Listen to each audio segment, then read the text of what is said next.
Bonjour les enfants, c'est papa. Bienvenue dans notre premier podcast de la journée les enfants. Bienvenue à la clinique. Comme je vous l'ai dit le matin, je tenais à m'excuser pour le premier podcast, le 8h. Très épuisé mentalement. Vous savez, ça prend beaucoup d'énergie faire ce travail. Ça prend énormément de l'énergie. Supporter vos insultes, vos vomissures. Ça prend beaucoup de force et d'énergie. Donc parfois le cerveau il a besoin de se reposer un peu pour pouvoir remonter. Mais c'est pas le but en fait. Après des dizaines d'arrestations arbitraires, après des dizaines parce que j'étais arrêté plus d'une dizaine de fois au Cameroun, après des dizaines d'arrestations arbitraires, des tortures, des enfermements dans des commissariats horribles, après 10 mois d'une incarcération arbitraire et horrible, j'étais sûr que le gouvernement de Yaoundé ne pouvait plus me faire quelque chose qui me fasse mal. J'étais sûr qu'après ça, j'étais immunisé.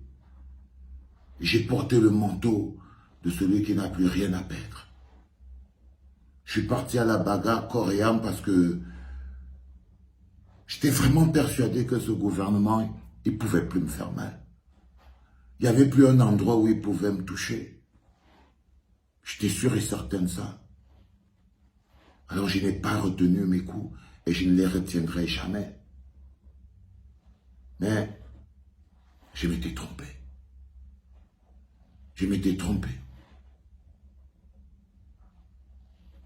Je vais féliciter ici le DGSN, M. Mbargangele. Tu as réussi à trouver mon point faible. Ma nationalité. Tu as réussi à me toucher où je croyais que personne ne pourrait me toucher. En tant qu'un adversaire féroce, je trouve que c'était un bon coup quand même. Tu as réussi à me faire mal. Vous avez réussi à me faire mal, vous avez réussi à me toucher. J'étais sûr que les insultes, les mots bizarres, tout ça, j'étais immunisé contre ça. Mais contre cette attaque-là, je n'étais pas prêt. Et même si j'étais prêt, j'aurais fait quoi? Vous avez décidé d'utiliser nos institutions qu'on vous a confiées pour sanctionner. Ce n'est pas différent d'utiliser la DGRE pour assassiner Martinez Zogo. Vous avez décidé, M. Mbargangele, d'utiliser le pouvoir du délégué général à la Sûreté nationale pour me retirer ma nationalité camerounaise en m'interdisant que me soit renouvelé mon passeport. Comme quoi les enfants, ils ont réussi à faire de moi un apatride. Ils ont réussi à m'enlever ce que j'ai de plus cher. Ils ont réussi à toucher ce que j'avais de fondamental. Ma nationalité, mon pays, mon appartenance à ma terre. Ça m'a épuisé.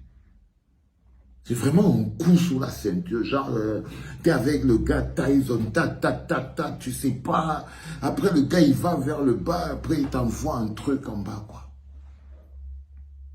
Vous savez, les enfants, dans notre gros cheminement vers la liberté, chacun d'entre nous a son rapport avec ce gouvernement. Ceux qui se demandent toujours pourquoi je suis autant acharné, c'est parce que c'est une affaire personnelle. Ce n'est pas seulement une affaire globale, mais c'est aussi une affaire personnelle. Et utiliser les moyens de l'État pour pouvoir régler une affaire personnelle, ça voudrait dire que vous êtes devenu l'État. Donc c'est une affaire personnelle entre vous et moi. Alors ils ont utilisé la puissance, quelque chose contre lequel je ne peux rien. C'est eux qui ont le papier. Quand tu te bats contre quelqu'un comme celui-là, tu ne peux pas éviter ce genre de coup. Tu ne peux pas éviter ce genre de coup. C'était trop facile. Ils avaient qu'à dire, lui, il n'a plus de passeport.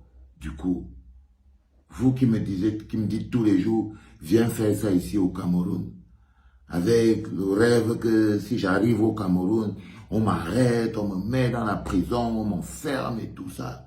Ceux qui avaient ce rêve, bah, sachez-le, même si je voulais, Même si je voulais, je ne peux pas. Parce que je ne peux même plus bouger, quoi. Je ne peux même plus bouger. C'est un sérieux coup. Quand tu respectes ton adversaire et qu'il te donne ce type de coup, non, tu dois respecter. Tu dois respecter parce que c'est quand même un coup sérieux, les enfants. C'est même le genre de coup qui peuvent donner à quelqu'un un chaos. Si. Parce que là, tu vois, je ne peux plus bouger. Je ne pourrais plus aller nulle part. Je ne pourrais même plus sortir d'un pays. Donc, je ne pourrais plus bosser, rien. Donc, ce n'est pas un petit coup au hasard. Hein. C'est quelque chose qui est très ciblé.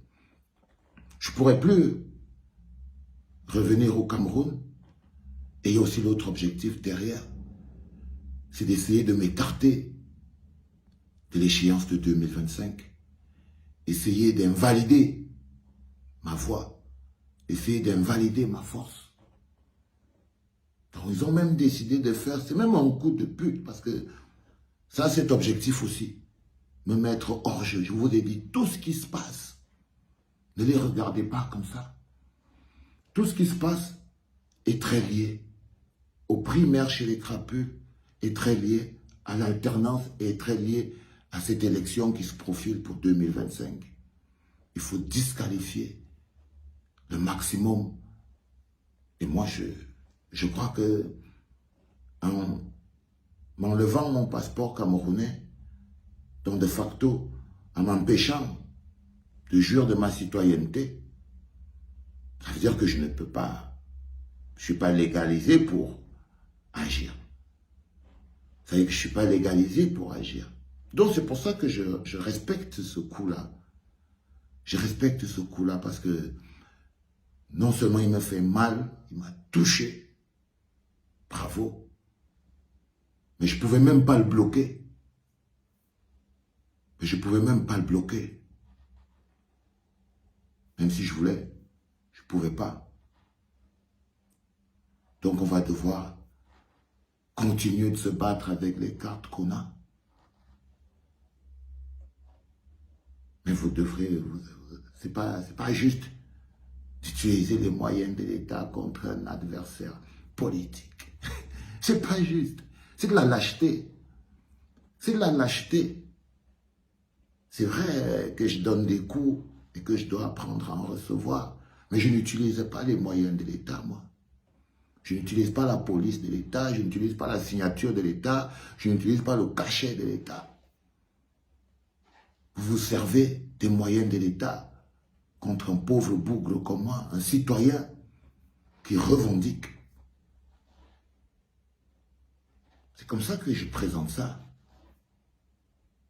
C'est comme ça que je présente ça. Donc, les petits nerveux là, qui attendaient que je revienne au Cameroun, après on m'arrête, et tout ça. Ah les gars, ils ont décidé que même revenir un peu pas ça. Si on veut même me rapatrier, même on va me rapatrier où?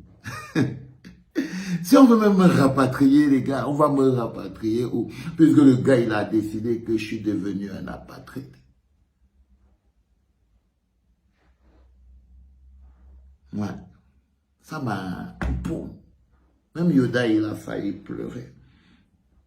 C'est-à-dire que quand l'ambassadeur du Cameroun, là, à Rome, là, il m'a dit que non, passeport non établi pour des turpitudes politiques et tout et tout. Ils étaient surpris, non?